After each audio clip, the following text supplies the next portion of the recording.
à toutes et à tous, merci de m'avoir invité et je vais présenter donc une petite quarantaine de minutes l'ouvrage que je viens de sortir sur la France en Afrique 1520-2020, sous-titré Vérité et mensonges. Alors mon intervention va se dérouler selon un schéma assez classique. Je dirais quelques mots de ce que je fais et de ce que je suis pour ceux qui ne me connaissent pas. Je parlerai de l'ouvrage, de son histoire, parce qu'il a une histoire, et de ses objectifs, de l'état des lieux, de la thématique, et je voudrais après lancer un petit peu le débat sur l'avenir de la France en Afrique et l'avenir des Africains en France et dans le monde. Alors je vais démarrer tout de suite pour dire quelques mots de ce que je fais. J'ai en gros 3 casquettes. Comme Pierre-Yves l'a rappelé, ma première casquette, elle est une casquette de consultant international. J'ai travaillé 26 ans en Afrique, pas de façon totalement continue, pour le ministère des Affaires étrangères, pour la Banque mondiale, pour l'UNESCO, pour le Fonds nordique international, pour la Commission européenne, pour des ONG et pour des cabinets, et toujours dans une volonté d'indépendance. Alors, ça s'est traduit par un certain nombre d'ouvrages. Le scandale de 2014 de la sortie de l'ouvrage La France en Afrique, l'immigration pour les nuls. Je ne vais pas revenir là-dessus parce qu'un certain nombre de gens connaissent l'histoire, mais je vais juste rappeler que le jour de la sortie, une dépêche incendiaire de l'AFP est particulièrement malveillante, essayant de me situer à l'extrême droite alors que j'interviens pour des organismes complètement différents les uns des autres, a été reprise in extenso par 51 journaux de la presse écrite, de la presse audiovisuelle et du net, d'où procès, puisque j'ai demandé à mon avocat d'intervenir, obtention d'un droit de réponse relativement limité, tentative d'un certain nombre de libraires pour retourner les offices qu'ils avaient reçus sans les ouvrir, et en précisant même pour certains qui ne voulaient pas polluer l'esprit de leurs lecteurs, c'est vraiment le mot prononcé. Destruction par l'éditeur au bout de 2 ans de l'ouvrage sans me prévenir. Intervention que j'ai faite auprès de la Société des gens de lettres qui a contraint l'éditeur à ressortir 40 ouvrages à ses frais pour mon plaisir. Et parce que je trouvais que cette façon de détruire un ouvrage sans prévenir l'auteur était quand même pas tout à fait correcte sur un plan éditorial. Bon, je vais passer beaucoup plus vite sur l'ouvrage sur la Méditerranée et sur l'ouvrage que j'ai présenté l'année dernière sur le grand remplacement, réalité ou intox. Alors ça, c'était la première casquette. La deuxième casquette qui est un peu moins connue, c'est ma casquette spécialiste de la littérature de jeunesse. J'ai fait le premier dictionnaire de la littérature de jeunesse du XVIe siècle à aujourd'hui en France et dans tous les grands pays du monde, avec 2500 notices et 1800 illustrations. J'ai fait des ouvrages sur divers thèmes de la littérature de jeunesse, notamment les contes de fées. Et puis j'écris aussi pour la jeunesse, et j'ai fait par exemple, entre autres, la jeunesse de César, parce que des ouvrages sur César, vous en avez des stocks, des ouvrages sur la jeunesse de César, vous n'en avez aucun. Donc c'est ça qui m'intéresse, comme l'a dit Pierre-Yves tout à l'heure, c'est de faire ce que personne ne fait. Donc ma troisième casquette est de faire des objets littéraires non identifiés, des OLNI, des objets complètement hors normes. Quelques exemples.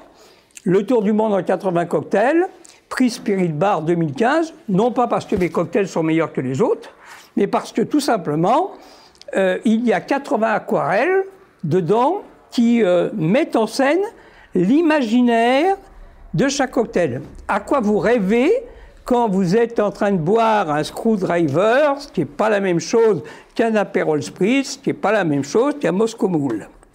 Deuxième type de produit littéraire non identifié, le jeu de cartes Jean Cocteau que j'ai sorti au mois de juin, qui est un jeu collector, d'abord parce que c'est un jeu de 160 sur 100, donc c'est un jeu double ou triple du modèle habituel.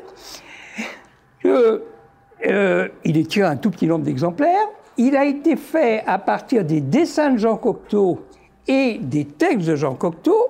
Chacune des couleurs correspond à une partie de l'œuvre. Le trèfle, c'est le roman. Le carreau, c'est le théâtre et le cinéma. Le cœur, c'est la poésie.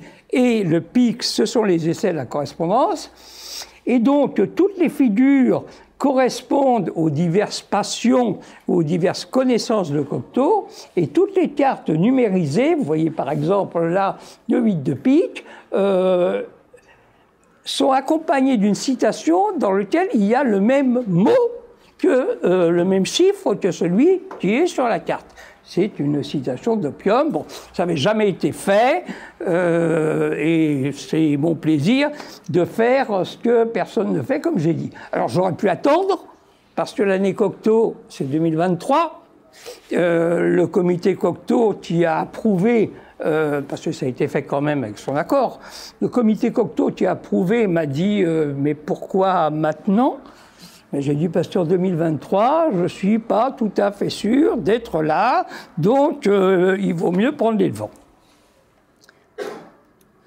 Autres ouvrages sortant totalement de l'ordinaire, la première histoire des récompenses et des punitions, qui n'a jamais été faite, ou le premier roman policier interactif, Gris mortel, fait à coups de mots croisés, puisque à chaque meurtre, le meurtrier laisse une grille de mots croisés vierge pour inciter le lecteur à participer à la recherche du coupable. Et à la fin, on sait évidemment qui était le coupable, pourquoi il laissait une grille de mots croisés vierge.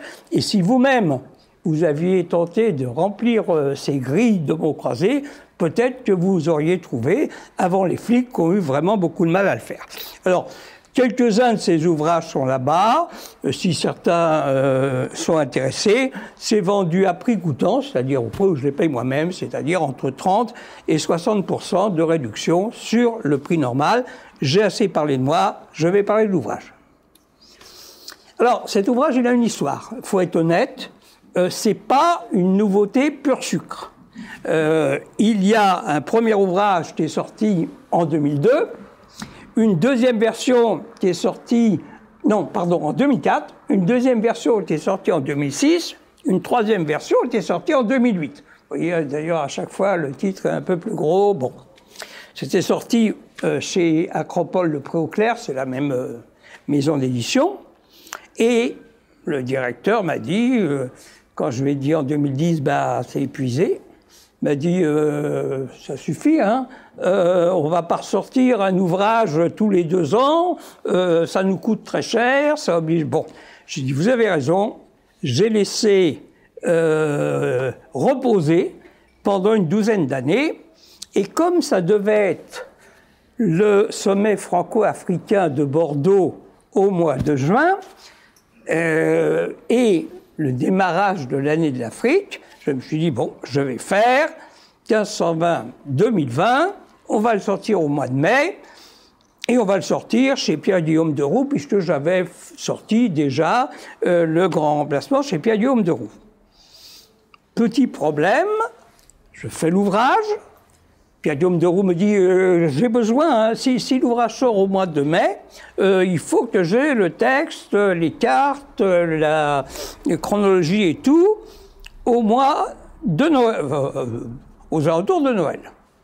Je le fais, je pars en vacances, tranquille, et je m'inquiète quand même à mon retour de savoir où en est l'ouvrage.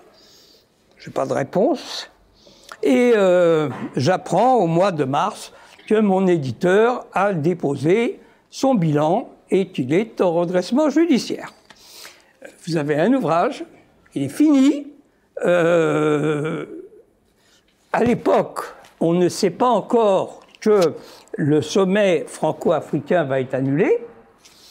Et heureusement, l'Harmattan, très gentiment, me dit « Bon, on vous connaît, on vous estime, vous avez dit des méchancetés sur nous en disant qu'on était une boîte qui vivait aussi de ses comptes d'auteur et surtout de ses comptes d'auteur, mais on vous le prend à compte d'éditeur. » Et donc, je les ai remerciés et l'ouvrage est sorti. Il est en librairie depuis une semaine environ. Donc ça, c'était pour l'histoire de l'ouvrage.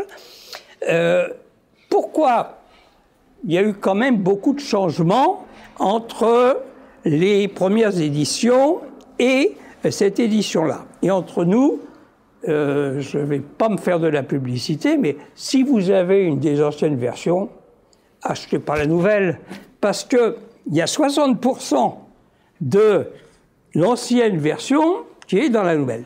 Mais il y a deux éléments qui ont été vraiment complètement rajoutés.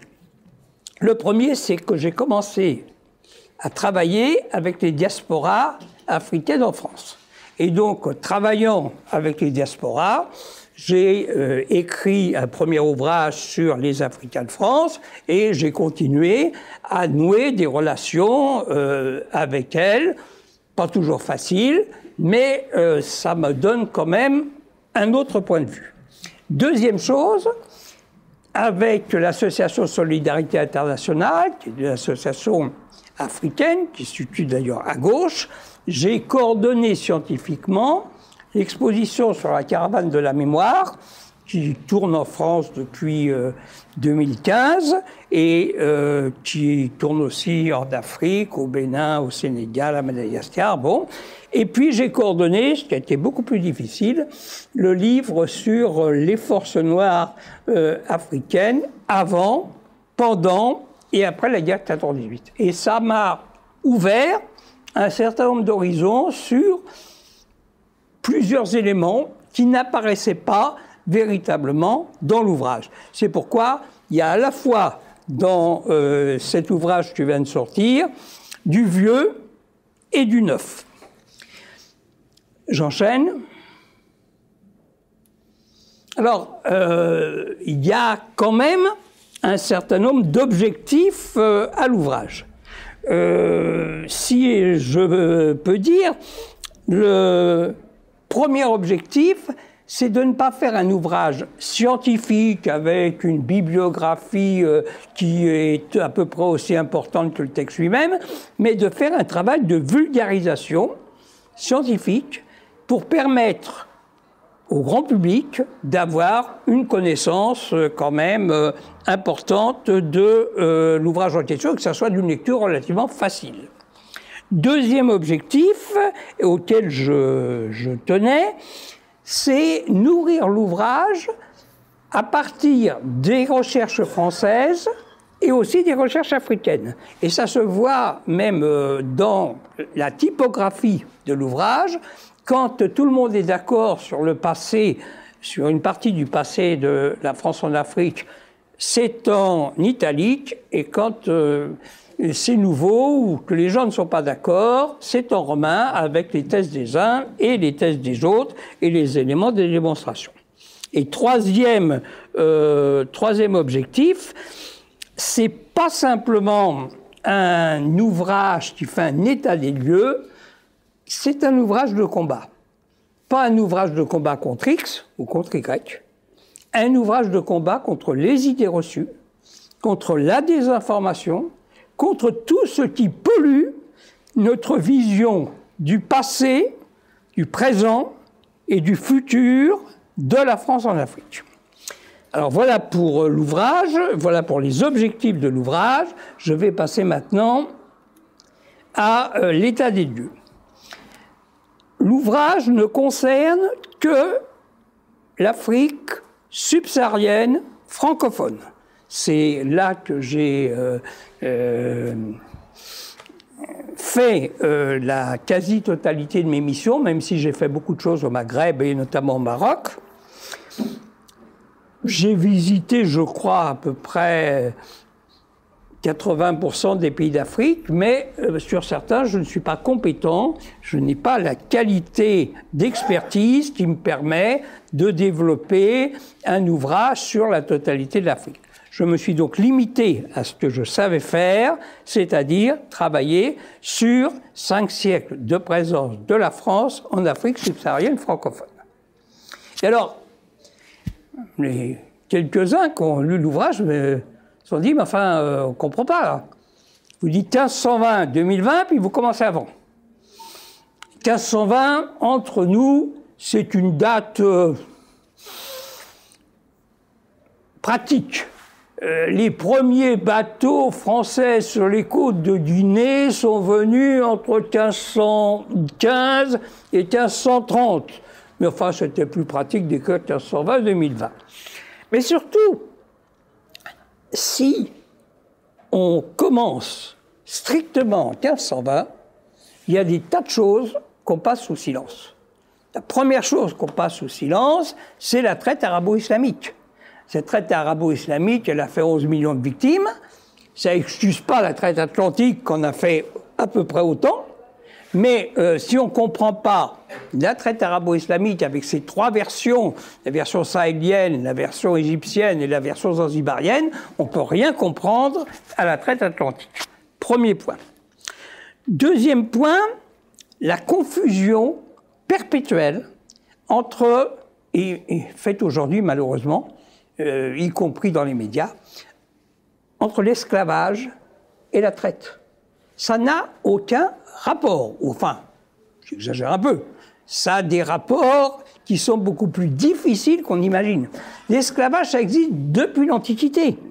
Et vous avez un esclavage domestique, vous avez un esclavage militaire, vous avez un esclavage économique, et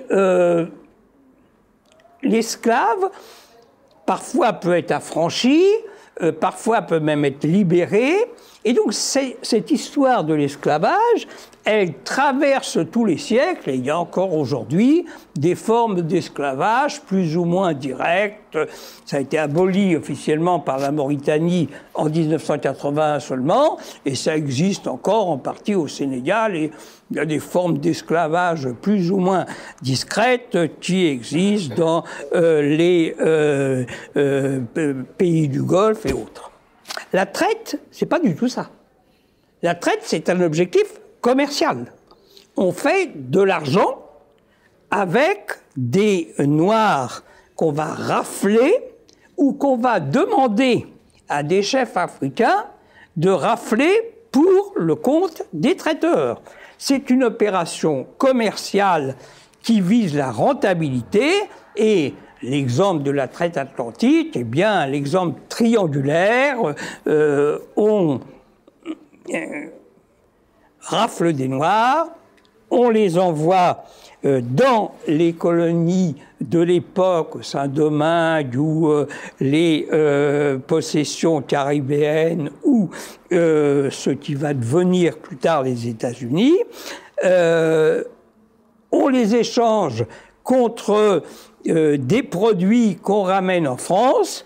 Et en France, on achète des breloques, des armes, etc., pour les emmener en Afrique. Donc, il y a confusion perpétuelle entre deux phénomènes qui n'ont aucun rapport les uns avec les autres. La preuve, la traite a été abolie théoriquement en 1814, ce qui n'a pas empêché qu'elle continue, et c'est une des raisons de la prise d'Alger en 1830. L'esclavage a été aboli en France en 1848, même si certaines formes de travail forcé sont pas si loin que ça de l'ancien esclavagisme. Donc, cette confusion-là, il faut la dissiper. Et troisième chose importante, et ça je l'ai découvert grâce à mes amis africains,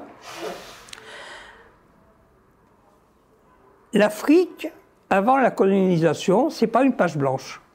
Il y a eu des tas de royaumes africains qui ont prospéré, qui ont eu une armée, une administration, qui ont levé des impôts, qui avaient une religion, qui avaient une organisation, et une partie de ces royaumes africains ont résisté à la colonisation française, alors que d'autres Africains sont passés du côté des colonisateurs. Ce qui fait qu'on a vu des armées faites de Français et d'Africains lutter contre des armées faites d'Africains et de sujets des rois de l'époque. Donc ça, c'était aussi une chose importante. Ces royaumes africains font une partie de la mémoire de l'Afrique. Alors, les manuels scolaires africains en parlent beaucoup, mais les manuels scolaires français en parlent très très peu. Et c'est aussi notre rôle d'historien de rétablir une mémoire de l'Afrique que même certains Africains ne connaissent pas. On l'a vu quand on a fait l'expo sur la caravane de la mémoire, parce que c'était la même idée, c'était les troupes africaines avant, pendant et après la guerre de 14-18. Et certains Africains nous ont remerciés de leur avoir rendu en quelque sorte une identité, une mémoire que certains ne connaissaient pas. Voilà pour ce que je voulais dire. Je vais illustrer ça par deux exemples. Alors vous avez là, côte à côte, une carte de l'Afrique en 1920 et une carte de l'Afrique aujourd'hui. En 1920, on a des zones d'influence, les zones françaises, les zones anglaises, les zones espagnoles, les zones allemandes. Aujourd'hui, nous avons une série de pays, tous indépendants, très divisés, très séparés, très autonomes. La comparaison des deux, c'est pas simplement que l'une est en noir et blanc et l'autre est en couleur, mais la comparaison des deux est flagrante pour montrer l'évolution de l'Afrique. Une évolution qui quand même est limitée par un point, et ça, il faut encore le savoir. Vous savez qu'à la conférence de Berlin, en 1885, les Occidentaux se sont partagés l'Afrique. Il n'y avait pas un Africain, d'ailleurs, pour représenter l'Afrique. Et ils ont partagé ça avec des grands traits, c'est-à-dire géométriquement, sans tenir compte des particularismes, des langues, des religions, des tribus, et tout cela, on aurait pu penser que quand les Africains sont devenus indépendants, ils allaient revoir tout ça. Eh bien non. Très bizarrement, il y a eu très peu de conflits pour revoir les frontières des pays telles qu'elles ont été établies par les Occidentaux en 1885. Alors, il y a eu quelques-uns quand même, mais très peu de conflits. Beaucoup de conflits étaient essentiellement des conflits internes. Alors je vais passer maintenant un petit peu à la thématique. Je vais pas rester long. Ah donc, oui, je voulais vous montrer une deuxième carte.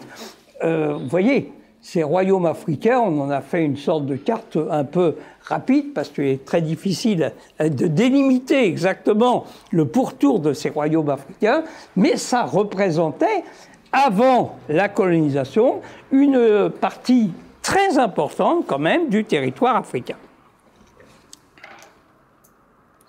Alors, je vais passer sur la thématique.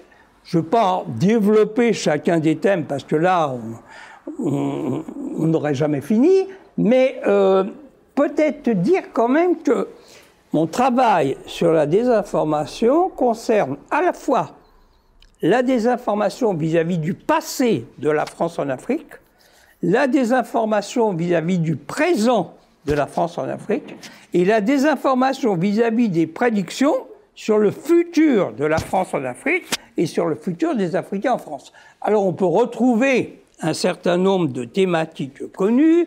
Est-ce que la colonisation est d'abord idéologique ou d'abord économique? Quelles ont été les résistances africaines à la colonisation?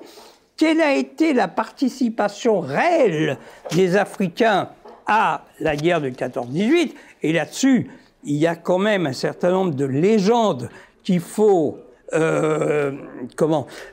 mettre en compote.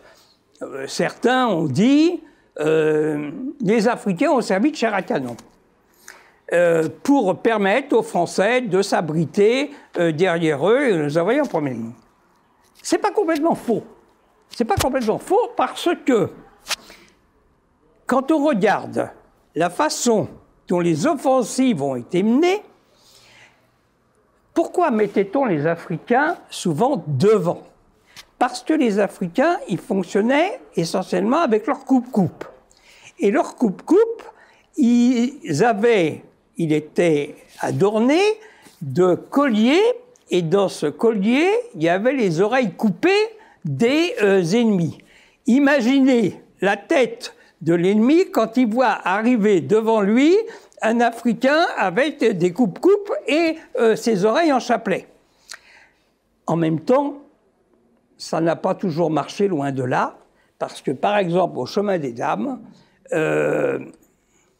c'est toute une histoire qu'on a racontée, parce qu'il y a eu des marraines de guerre et tout, et probablement des confidences. Enfin bon, les Allemands étaient parfaitement au courant de l'arrivée des soldats, les mitrailleuses étaient bien camouflées, et quand on a envoyé les soldats africains en première ligne, ils ont été totalement décimés par les mitrailleuses allemandes. Alors, vous voyez, dans cette histoire de chair à canon, il y a à la fois des choses vraies et des choses inexactes, et tout notre travail à nous, c'est de faire un état des lieux le plus précis possible de ces points-là.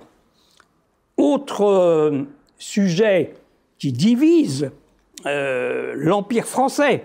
Est-ce que les Français ont profité de l'exploitation qu'ils ont faite de l'Afrique, ou au contraire, est-ce que l'Afrique a été un fardeau pour eux? Et c'est beaucoup plus compliqué qu'on l'imagine. Si on regarde sur le plan économique, la valeur des échanges de la France avec son empire, entre 1900 et 1913, elle a progressé de 100%. Autrement dit, la France s'est enrichie aux dépens de l'Afrique. Ça, c'est clair. Mais dans la période entre 1920 et 1940, les investissements français ont moins rapporté que les sommes que les Français ont consacrées au développement économique, sanitaire, éducationnel de l'Afrique. Donc, oui, en partie, les Français ont exploité les ressources africaines, mais aussi les Français ont dépensé beaucoup, et ça explique toutes les difficultés d'une analyse économique précise de la situation. Je dirais un petit peu la même chose sur tout ce qui a été l'Union française.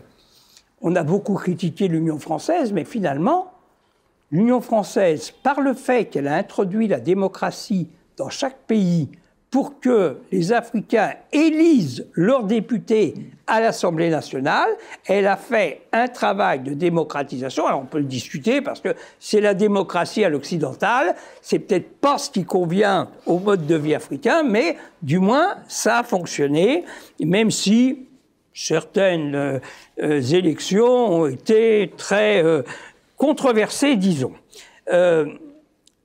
Le domino des indépendances, parce que ça c'est absolument extraordinaire, il faut se remettre dans l'époque pour comprendre que un premier pays africain est indépendant, 15 jours après, le deuxième demande son indépendance, 3 semaines après, le troisième demande son indépendance, etc., etc., etc., etc. Certains avaient préparé cette indépendance, d'autres n'avaient pas préparé du tout. Mais c'est une sorte de contagion qui fonctionne comme une série de dominos. Et enfin, dernier thème, alors thème tout à fait polémique, qu'est-ce qu'a fait la France après les indépendances pour l'Afrique? Donc je ne vais pas rentrer dans le détail des choses, mais j'ai fait un travail précis là-dessus, d'autant plus que j'ai eu dans mes missions l'occasion d'aborder très concrètement ce type de travail. Deuxième type de thématique, la lutte contre la désinformation au présent.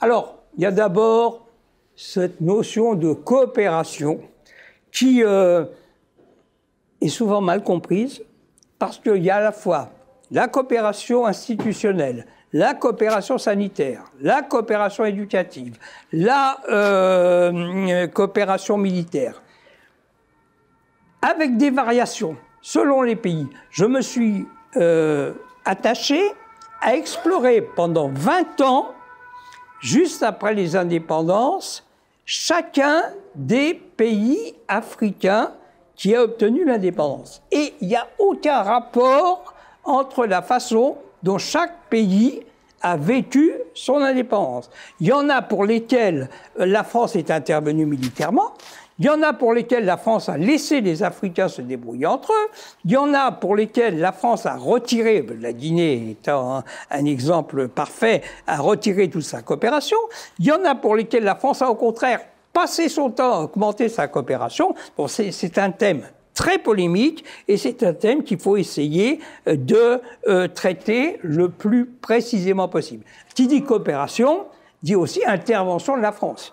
Dans quelle mesure la France est intervenue dans la politique des États africains? C'est tout le débat sur la France-Afrique, sa réalité et aussi les mythes qui ont été construits autour.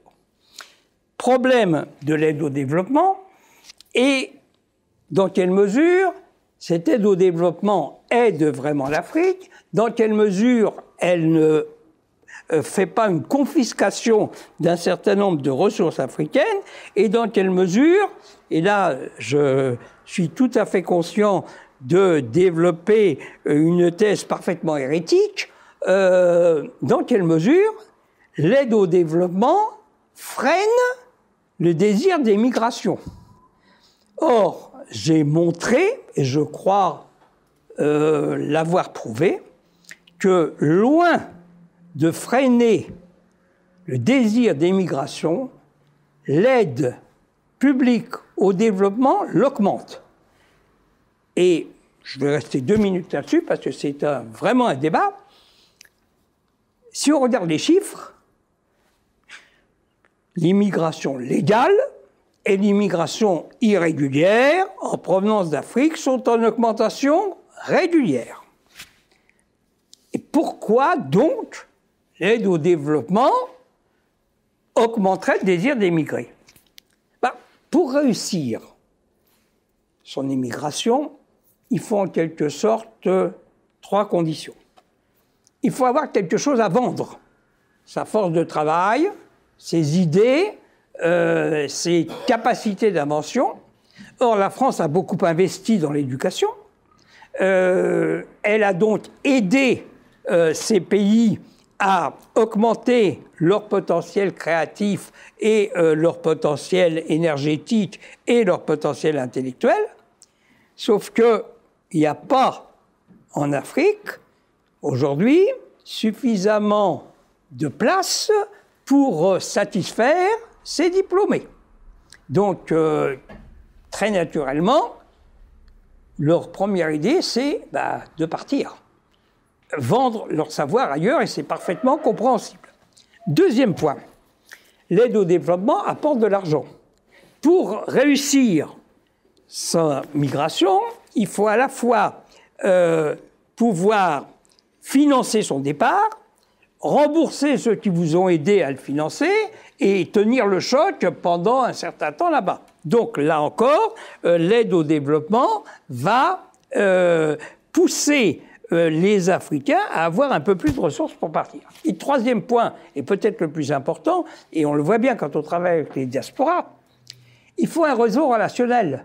Si vous arrivez en France sans aucun réseau relationnel, vous vous en sortirez pas. Or, les diasporas sont un magnifique réseau relationnel. Les diasporas, c'est la passerelle, en quelque sorte, entre le pays d'accueil et le pays d'origine.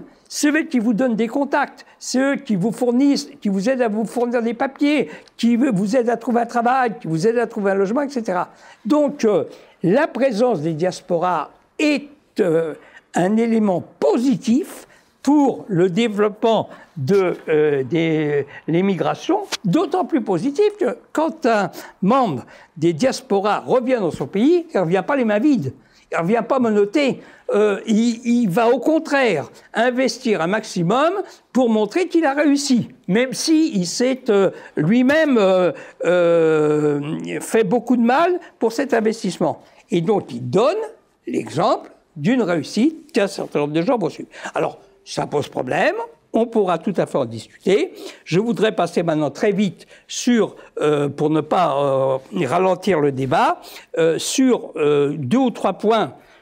La francophonie, qui a été qui est à la fois une réalité, mais aussi un grand mythe, la lutte contre l'islamisme radical et l'accueil des Africains en France, puisque aujourd'hui, vous le savez, sur 17 millions de personnes d'origine étrangère en France, ce sont les Africains d'Afrique subsaharienne qui sont majoritaires.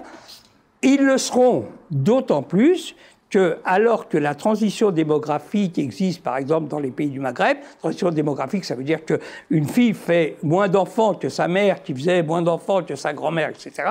Cette transition démographique n'existe pas, ou pas véritablement encore, ni en Afrique, à part quelques métropoles, ni chez les Africains en France.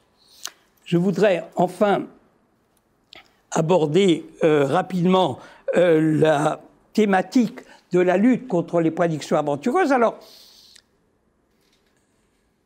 les ouvrages qui sont sur l'Afrique sont toujours en tout blanc ou en tout noir, c'est-à-dire africo-pessimiste, afro-pessimiste ou afro-optimiste. Notre travail à nous, c'est d'être afro-réaliste. Bon, donc souvent, ces prédictions, elles partent de choses justes, mais elles vont faire comme si ces choses justes allaient continuer. Alors on a vu fleurir des prédictions sur l'explosion démographique.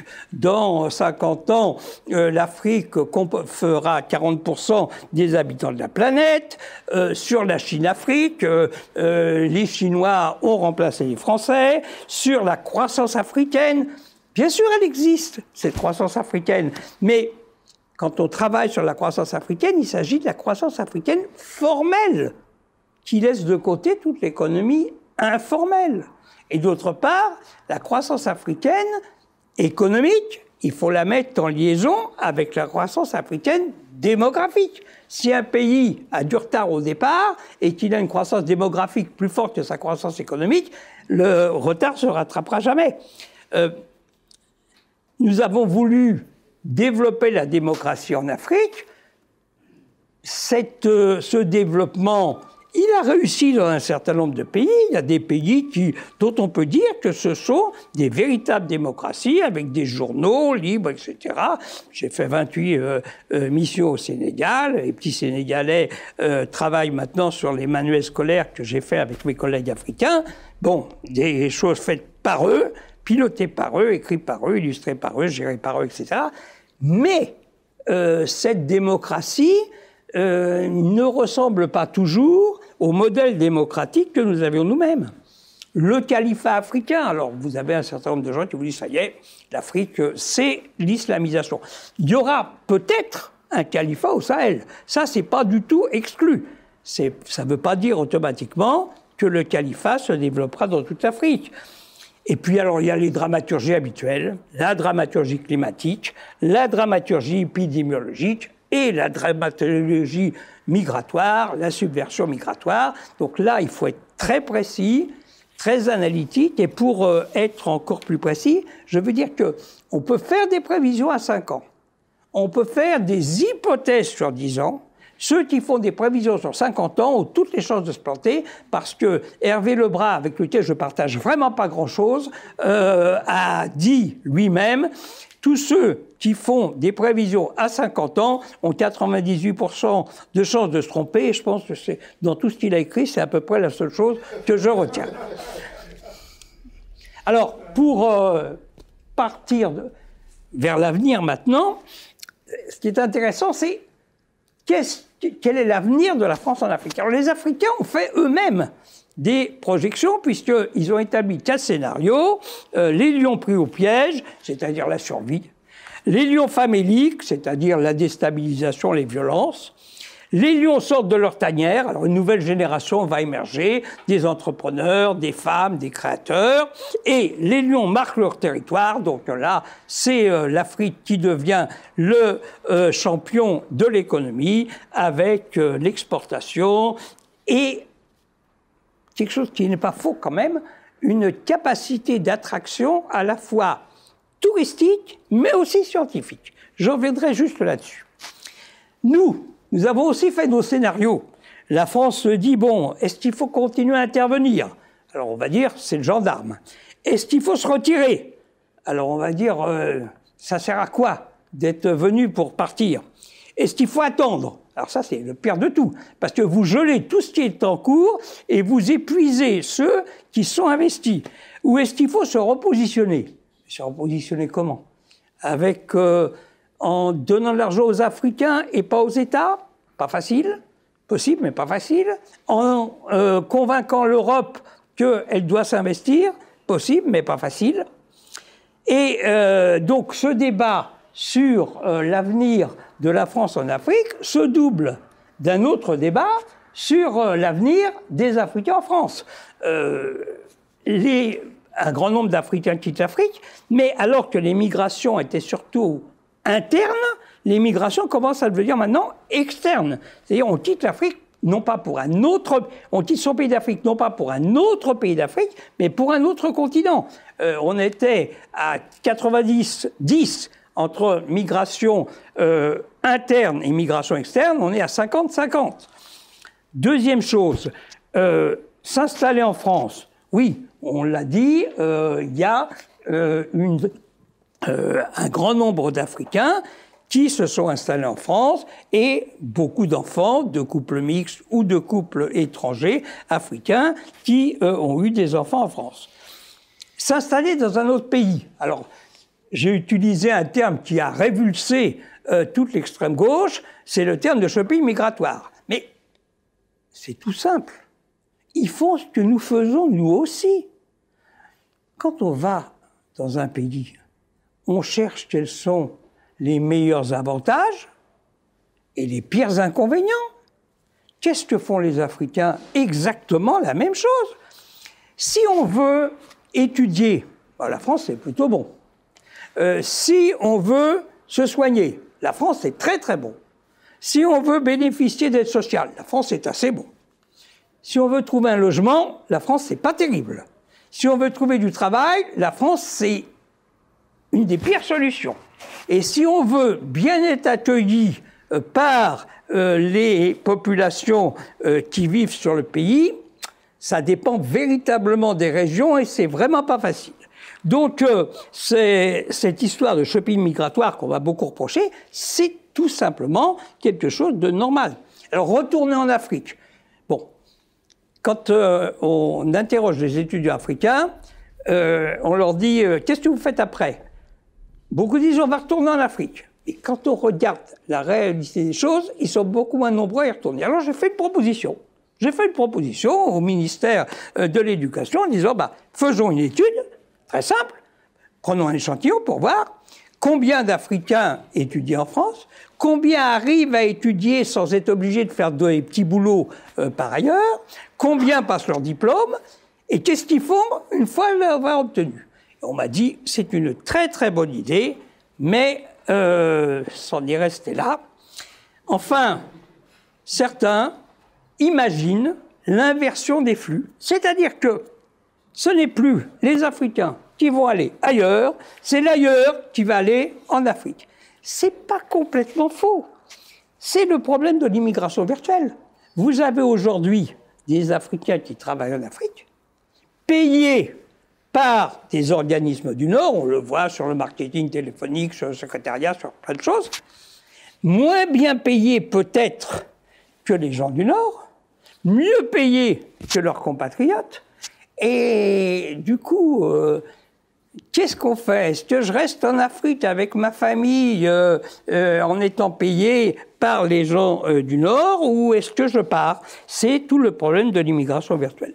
Donc, je vais cette fois-ci conclure. 1. Je suis persuadé, peut-être à tort, mais je suis persuadé, que le XXIe siècle ne se construira pas sans les Africains ni contre eux.